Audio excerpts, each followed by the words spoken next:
Hello everyone, सभी को नमस्कार मेरी तरफ से। और आज से हम स्टार्ट कर रहे हैं IBO 1 के क्वेश्चन आंसर जो कि प्रीवियस ईयर्स में पूछे गए हैं। ठीक है, और जिसने चैनल को सब्सक्राइब नहीं किया है प्लीज़ जाओ और चैनल को सब्सक्राइब करो और आपको इस तरीके की वीडियो मिलती रहेंगी इस चैनल पर।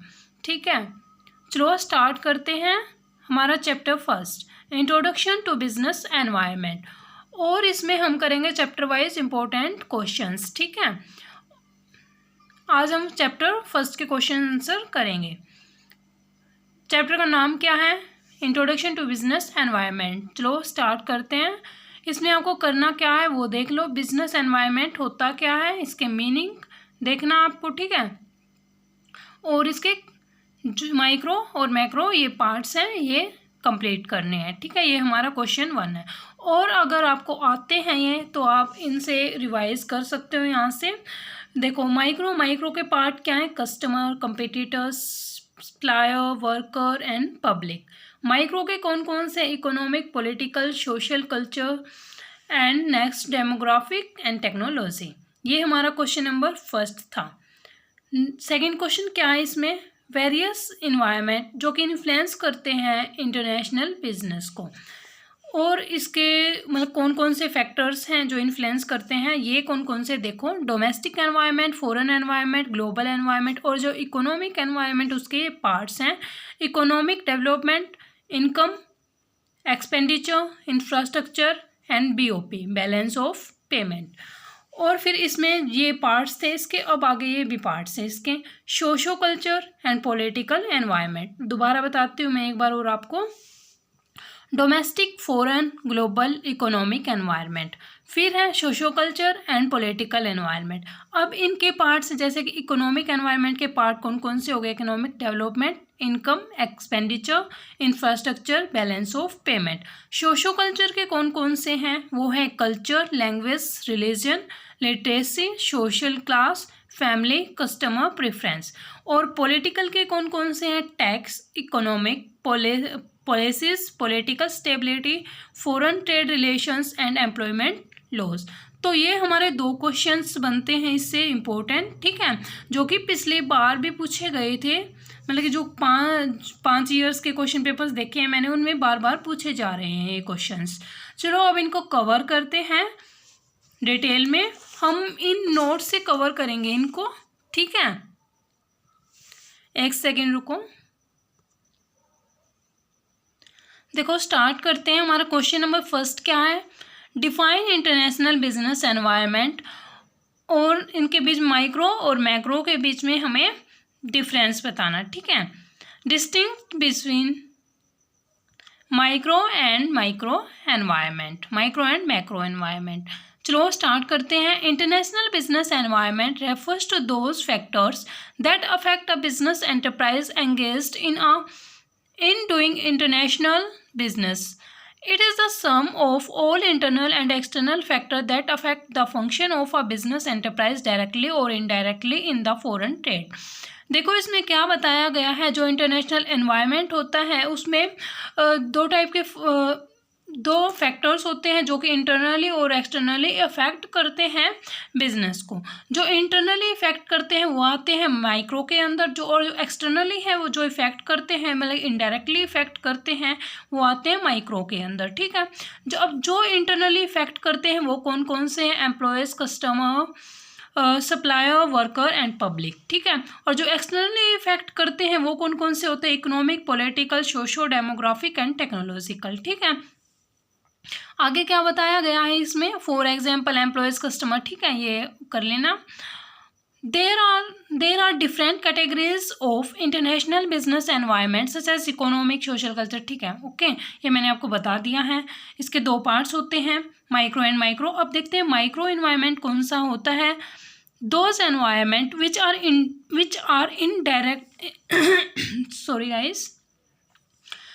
इन direct contact with a company are called micro environment. जो कि डायरेक्ट कॉन्टैक्ट में होते हैं कंपनी के वो क्या होते हैं? माइक्रो एनवायरनमेंट होते हैं। माइक्रो एनवायरनमेंट के अंदर आते हैं वो।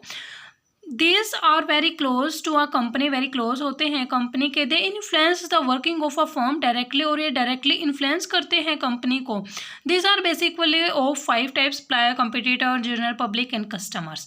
अब देखते हैं होते क्या है ये कस्टमर, होता क्या है। देखो स्टार्ट करते हैं हम। Customer are god for business, जो कस्टमर्स होते हैं वो भगवान माने जाते हैं बिजनेस के लिए। It is very important for the success of a business to understand and monitor the taste and the preference of the consumer. ये बहुत इंपॉर्टेंट हो जाता है बिजनेस की सक्सेस के लिए, ये जानना कि जो कंज्यूमर्स हैं, जो कस्टमर्स हैं, उसकी टेस्ट और प्रेफरेंस क्या है। These are various category of a customers like individual, household, business, firm, government and other institutions। Customer में ये नहीं है कि भाई जो सामान खरीदता है उनसे लाइक हम हैं, वो थोड़ा मोटा सामान लेके आ जाते हैं तो हम ही कस्टमर्स नहीं हैं, वो टाइप के कस्टमर्स होते हैं जैसे कि इंडिविजुअल हो गए, हाउस होल्ड हो गए, बिजनेस फर्म्स होगी, गवर्नमेंट्स होगी, ठीक है, ये इसके अंदर आते हैं। अगर वो इन कस्टमर्स को देख के नहीं चलेंगे, वैसे ही प्रोडक्ट को बना देंगे तो उससे क्या होगा, लॉस होगा, क्योंकि उनको कोई प्रोडक्ट्स खरीदेगा ही नहीं तो किस चीज़ में लॉस में चले जाएंगे, उनका बिजनेस बंद हो जाएगा, ठीक है। तो कस्टमर के प्रेफरेंस और टेस्ट के अकॉर्डिंग उनको प्रोडक्ट्स बनाने होते हैं। तो इसीलिए कहा गया है कि जो कस्टमर्स होते हैं वो भगवान माने जाते हैं बिजनेस के लिए। Next one is competitors. In this world of the competition, no business firm enjoy monopoly in the market। इस competition world में क्या बताया, देखो इसमें बताया गया है कि आज का वर्ल्ड कैसा है, competition का वर्ल्ड है और कोई भी ऐसा बिजनेस नहीं है कि वो मतलब कि एक ही बिजनेस नहीं है जो कि इंजॉय कर पाएगा कि सभी जाएंगे और उससे सामान लेके आएंगे, नहीं। बोलो कि अगर वो महंगा दे रहा है तो हम किसी और के पास जाके लेके आएंगे ना सामान, ये तो है नहीं है, ये तो है नहीं कि बस वही बिजनेस है और हम उसी से लेंगे, ठीक है ना। आगे क्या कहा गया इसमें देखो, therefore to sustain in the market it is important for a firm to know its competitor strength and the weakness. इसमें बताया गया है कि अगर हमें मतलब कि रहना है इन मार्केट में तो हमें जो हमारा कंपिटिटर है उसकी स्ट्रेंथ और वीकनेस का पता होना चाहिए, ठीक है। Next one is supplier. Those individual and firm which provide inputs like raw material are called supplier। जो इंडिविजुअल है और या फर्म है जो रॉ मटेरियल प्रोवाइड करती है उनको हम क्या कहते हैं, सप्लायर्स कहते हैं, ठीक है। Therefore, it is very important for a company to know the available supplier near its production unit to that its production process goes smoothly. ये बहुत इंपॉर्टेंट हो जाता है कि उसके जो सप्लायर उसकी कंपनी के पास होना चाहिए, ताकि अगर मान लो कि भाई बारिश हो जाती है, अगर जो सप्लायर है वो सामान टाइम पे नहीं पहुंचाता तो जो प्रोडक्शन है वो वहीं पे रुक जाएगा, जो कि प्रोसेस चल रही है प्रोडक्शन की। तो ये कह रहा है कि जो सप्लायर है वो कंपनी के पास ही ढूंढना चाहिए ताकि जो प्रोडक्शन है वो स्मूथली चलता रहे, ठीक है। Next one is worker। A successful business firm has to build good relationship with the worker and the union। इसमें बताया गया है एक सक्सेसफुल बिजनेस कौन सा माना जाता है, जो कि अच्छे रिलेशन बनाता है अपने वर्कर्स के बीच में और अपनी यूनियंस के बीच में, ठीक है। Every firm should take care of the welfare of the workers so that there are no chance of strike and lockouts। It should ensure that the worker are paid wages according to their skill and timely। इसमें बताया गया है कि अगर मतलब कि एक successful business कौन सा माना जाएगा, जो कि अच्छे रिलेशन बनाता है अपने वर्कर के साथ और उनके साथ एक अच्छा बिहेव करता है, और ताकि जो कि स्ट्राइक है, लॉकआउट्स है, जो कि मतलब क्या बोलते हैं उसको, हड़ताल ना हो जाए, और जो उनकी स्किल्स हैं उसके हिसाब से और उनके टाइम के हिसाब से उनको वेजेस दिया जाना चाहिए, ठीक है। वर्कर्स में ये बताया गया है। Next one is public. Public में देखो क्या कहा गया है, no enterprise can survive without taking care of general public. कोई भी एंटरप्राइज हुआ, बिजनेस हुआ, वो सर्वाइव नहीं कर सकता अगर वो केयर नहीं करेगा अपनी पब्लिक की।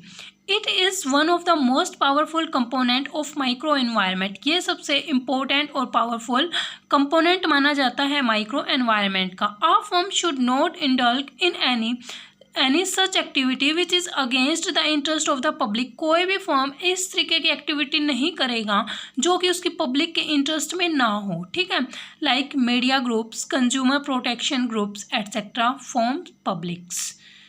ठीक है, एक बार दोबारा देखते हैं माइक्रो एनवायरनमेंट में हमने क्या पढ़ा है। बिजनेस एनवायरनमेंट देखते हैं क्या होता है। बिजनेस एनवायरनमेंट ये दो टाइप के होते हैं, जिसमें इनडायरेक्टली और डायरेक्टली अफेक्ट करते हैं बिजनेस को। ये आएंगे इसमें एक्सटर्नल और इंटरनल फैक्टर्स होते हैं। इसमें क्या माइक्रो एंड मैक्रो। कस्टमर क्या होते हैं, कस्टमर इंपॉर्टेंट पार्ट माने जाते हैं बिजनेस का, इनको देख के हमें चलना होगा। अगर हम नहीं देख के चलेंगे तो क्या हो जाएगा, हमारा बिजनेस वहीं पे बंद हो जाए। कंपटीटर की हमें स्ट्रेंथ एंड वीकनेस को देखना पड़ता है। सप्लायर्स जो हमारी कंपनी के नियर हो, ताकि हमारा जो प्रोडक्शन है वो स्मूथली चल पाए। वर्कर्स में जो उसकी स्किल है और जो कि टाइम के हिसाब से हमें उनको वेजेस प्रोवाइड करने पड़ेंगे और उनके साथ अच्छा बिहेव करना पड़ेगा। पब्लिक में बताया गया है कि जो अगर हम अपने जनरल पब्लिक को नहीं देख के चलेंगे और उनके फेवर में कुछ काम नहीं करेंगे तो फिर हमारा बिजनेस तब भी बंद हो सकता है। ठीक है, next one is macro environment.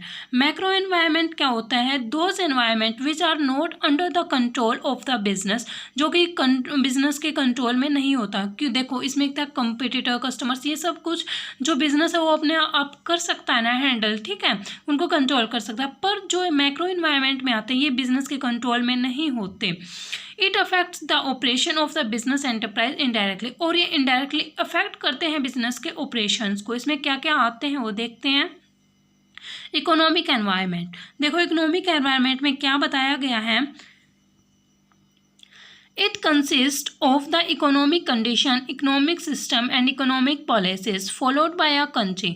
इसमें जो कि इकोनॉमिक कंडीशन है, इकोनॉमिक सिस्टम है और इकोनॉमिक पॉलिसी आती है जो कि एक कंट्री के द्वारा फॉलो की जाती हैं।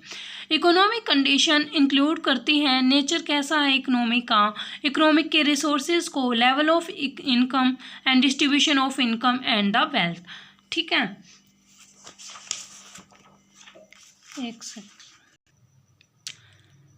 Economic system include whether the country follows capitalism, socialism and mixed economic system.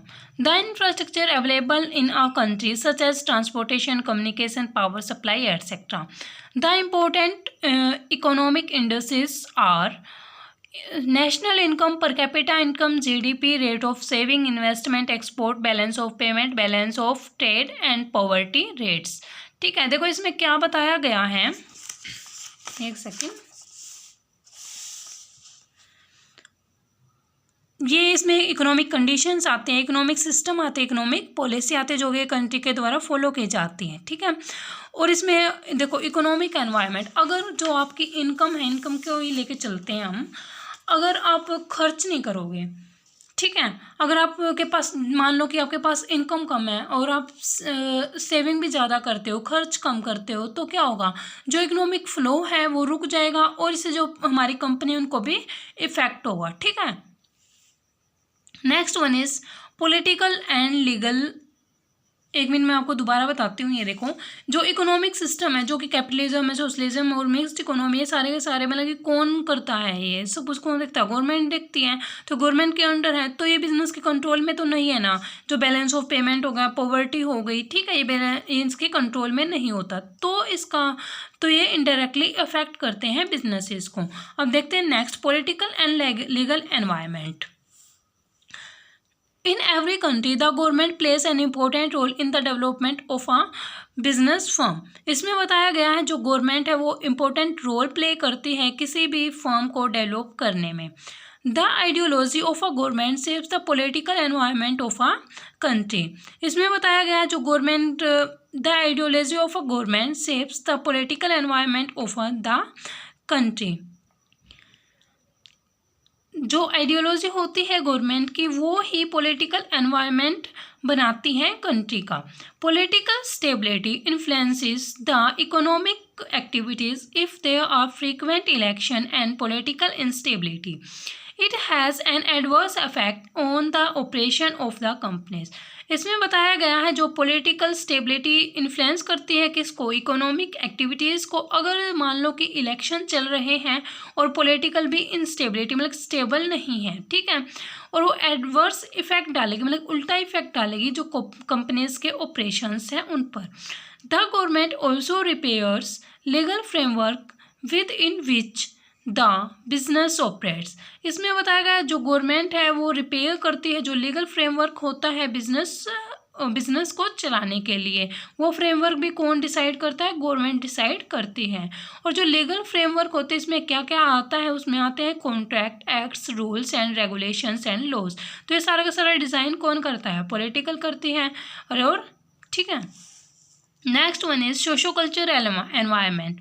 Every society has its own culture like custom, tradition, habit and the language। सभी जो सोसाइटी है उनके पास अपने अपने कल्चर्स होते हैं, लैंग्वेजेस होते हैं, ट्रेडिशंस होते हैं, हैबिट्स होते हैं और लैंग्वेजेस होती हैं। Next point is the culture of the society influence the functioning of a business enterprise. जो कल्चर होता है सोसाइटी का वो इन्फ्लुएंस करता है बिजनेस एंटरप्राइज के फंक्शंस को। The business firm must know the consumption pattern, the dressing and living style of the people following to the different culture। इसमें बताया गया है जो बिजनेस फॉर्म होते हैं उनके अलग अलग पैटर्न्स होते हैं, अलग अलग सॉरी गाइस देखो, the business firm must know, जो बिजनेस फर्म है उनको जानना पड़ता है कि भाई जिस एरिया में हम काम कर रहे हैं उनका जो कंजप्शन है मतलब कि क्या कंज्यूम करना चाहते हैं वो, क्या उनका ड्रेसिंग सेंस है, क्या लिविंग स्टैंडर्ड है उनका, ठीक है। तो ये सारी की सारी चीज़ें बिजनेस फर्म को जाननी जरूरी होती है। All this factor must be consider before designing. ये सारे के सारे फैक्टर्स को कंसिडर करना होता है एक प्रोडक्ट को बनाने से पहले।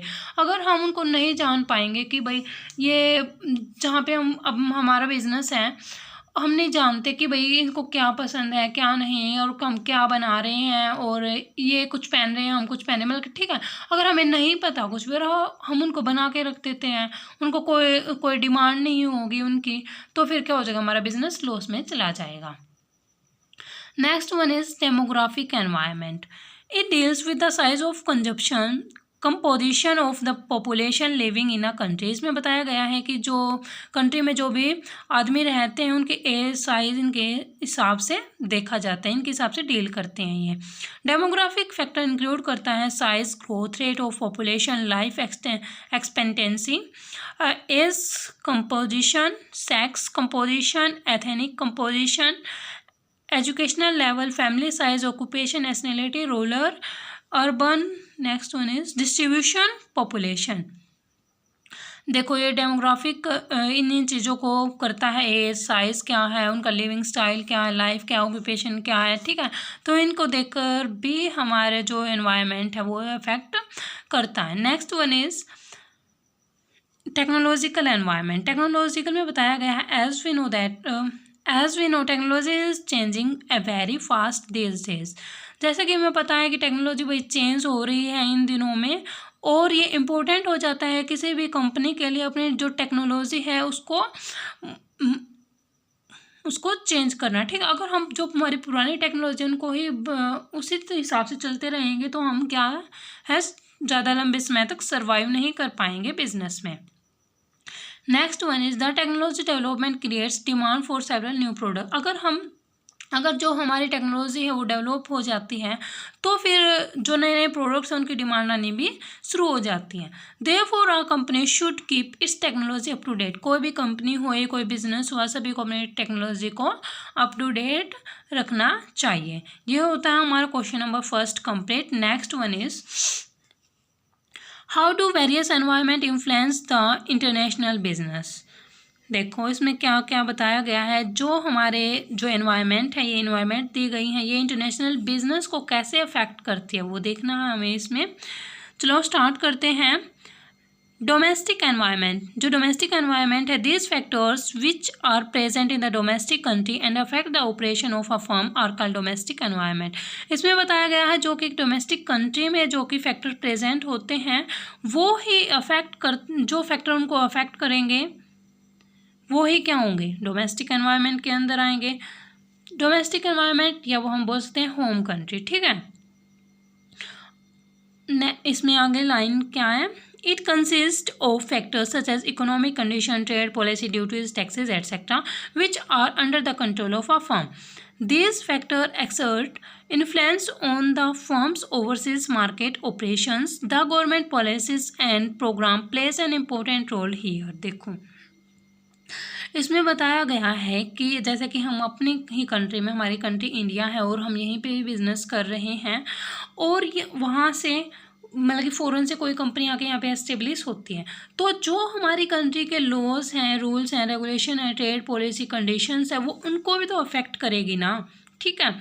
तो ये बताया गया है जो डोमेस्टिक एनवायरनमेंट है वहाँ का, वो भी इंटरनेशनल बिजनेस को अफेक्ट करता है। Next one is foreign environment. It consists of factors like geographical, economic conditions, socio-cultural, political and legal forces, technological and ecological forces prevalent in the foreign country. देखो अगर हम यहाँ से फॉरेन में जाके बिजनेस करते हैं, ठीक है, तो जो कि एक सेकेंड रुको, मैं अगली लाइन पढ़ती हूँ. A firm has to consider these forces to do foreign trade. It must be aware to foreign countries' laws and policies. The firm cannot afford them to lose because they will not be able to stand in the international market. देखो इसमें बताया गया है कि अगर हम कहीं पे जाके बिजनेस करते हैं, अगर हमें उनके laws and rules and regulations का नहीं पता, तो हम वहाँ पे इतने लंबे समय तक सर्वाइव नहीं कर सकते. Next one is global environment. It consist of both domestic and foreign market. इन दोनों का कॉम्बिनेशन होता है, डोमेस्टिक और फॉरेन दोनों का, ठीक है. और जो हमने इनमें पढ़ा है, जो कि हम देखो हमने क्या पढ़ा था पहले में हमने पढ़ा था कि अगर कोई बिजनेस है वो हमारे यहाँ पे आके काम करता है, उनको नहीं पता कि भाई हमारे रूल्स एंड रेगुलेशंस क्या हैं क्या नहीं है, या अगर उसको अपने ही रूल एंड रेगुलेशंस का नहीं पता कि हमारी कंट्री में क्या रूल्स एंड रेगुलेशन चल रहे हैं, तो वो भी अफेक्ट करता है उसको. फॉरेन में क्या था, अगर हमारी कंट्री यहाँ से फॉरेन में जाके इन्वेस्ट करती है, मतलब कि वहाँ पे अपनी बनाती है, उसको वहाँ के रूल्स एंड रेगुलेशन, टेक्नोलॉजी का नहीं पता, तो वो वहाँ पे सर्वाइव नहीं कर पाएगी. तो ये इस दोनों का मिक्सअप है.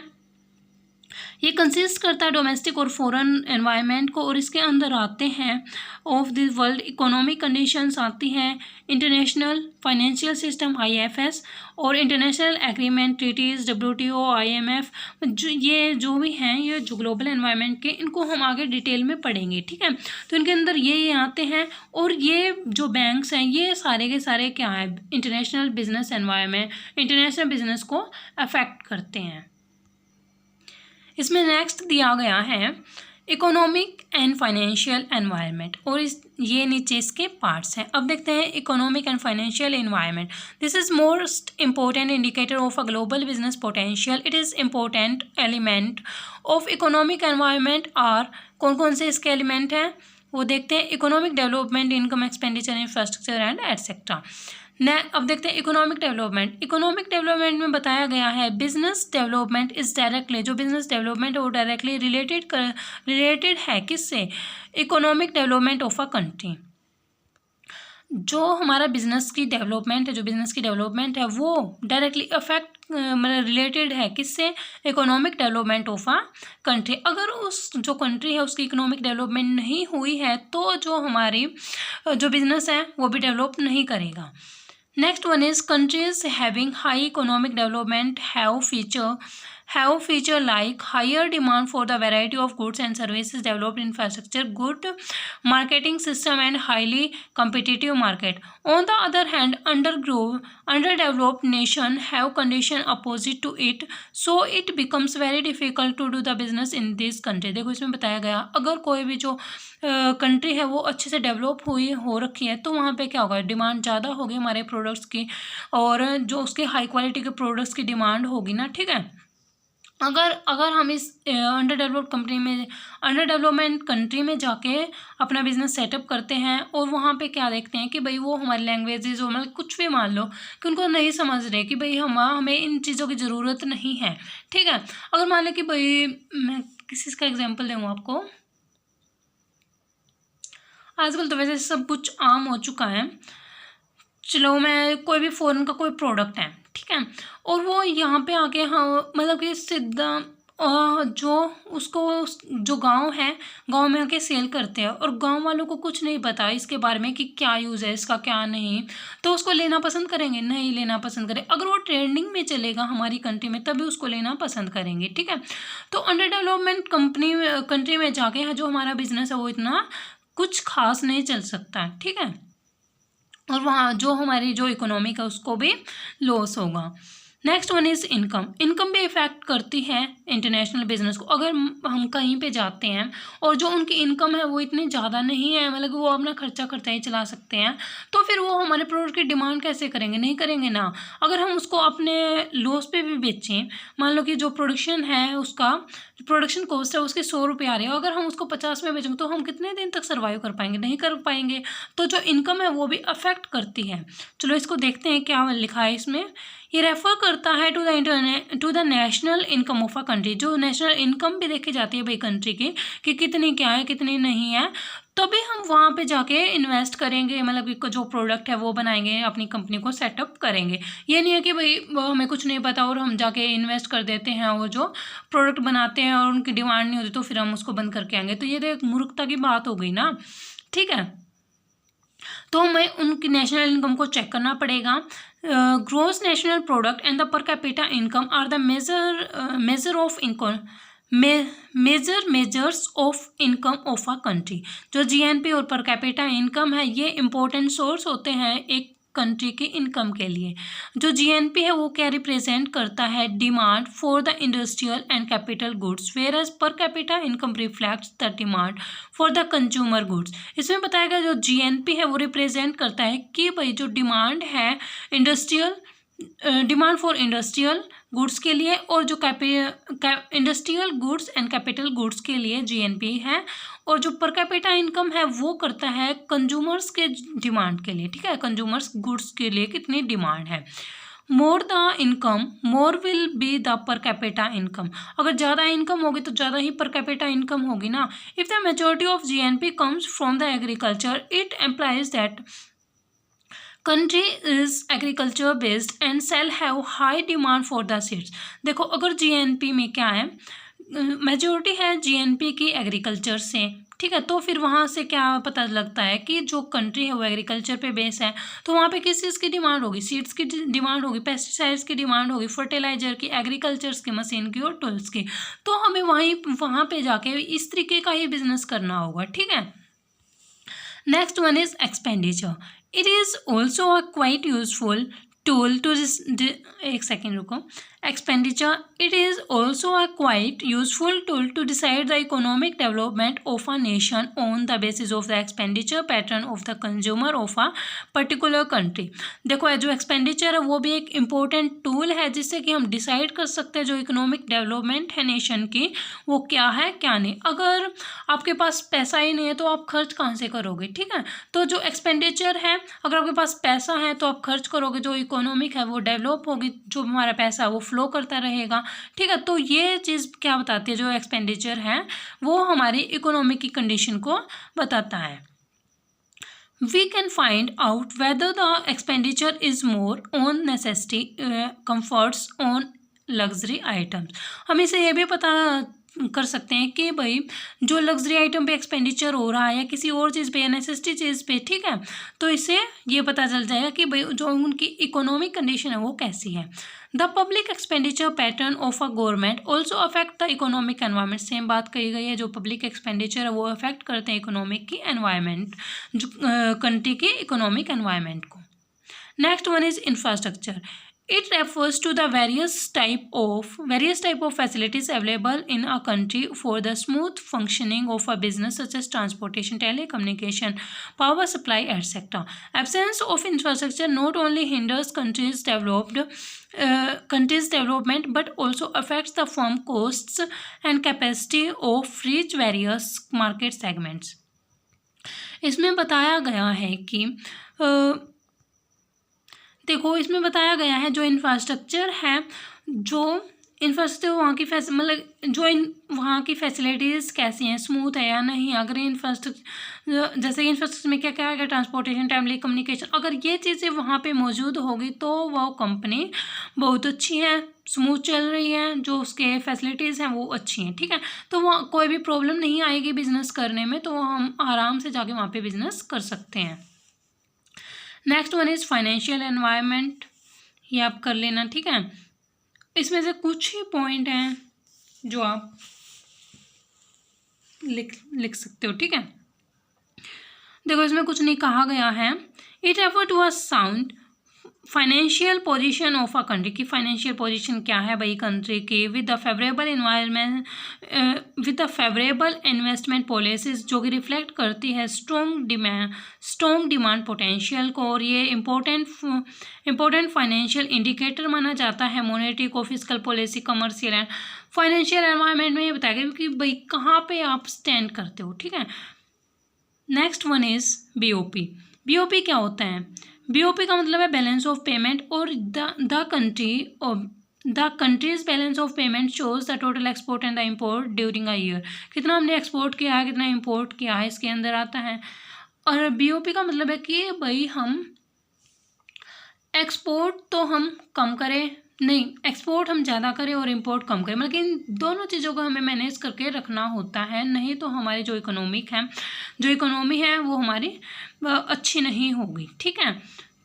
आगे देखो इसमें क्या बताया गया है, इसके दो पार्ट्स माने जाते हैं, current and capital account. The current account shows the countries export and imports of the capital account. देखो इसमें बताएगा जो हमारा करंट अकाउंट है वो एक्सपोर्ट्स दिखाता है और इम्पोर्ट्स दिखाता है। कैपिटल अकाउंट शो करता है कि फॉरेन इन्वेस्टमेंट कितनी है, बोरोइंग्स कितने हैं और कितना हमें लेन देन है हमारा, ठीक है। तो ये आता है इसके अंदर।